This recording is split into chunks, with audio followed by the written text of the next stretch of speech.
For my 2020 Indian Challenger, Indian has come out with a new flash. So here's a little bit of a before and after of how the bike performs with it.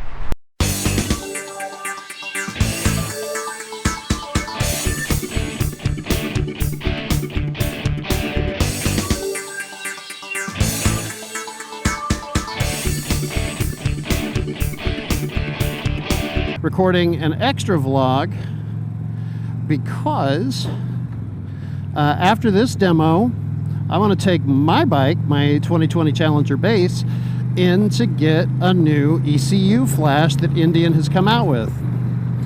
My bike is stock. I haven't done any, like stage 1 or stage 2 stuff. I haven't done a Lloyd's tune on it. It's perfectly stock. So this new ECU flash from Indian is a free flash. It's being treated like it's a recall, and they said they could do it for me here in about about a half hour or so.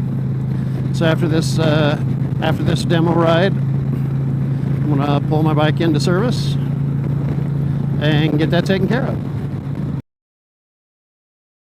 So I'm on my way home from Fort Worth, Indian, and right at the end of the demo day, they were able to get my bike in and get the Indian ECU flash done on my 2020 Challenger.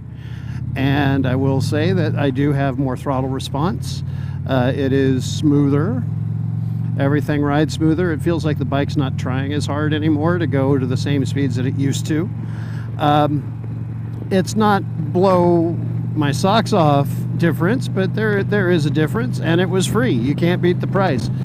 So if you have a stock 2020 Challenger, and go ahead and take it into the dealership and get it updated with the new ECU flash that Indian came out with. The general manager at Fort Worth Indian, Yolanda, told me that it's something that Indian is wanting them to do to all of the Challengers, so you'd kind of be doing them a favor because it's what the manufacturer wants, and it makes the bike run smoother. So hey, go for it. Thanks for watching on this little update.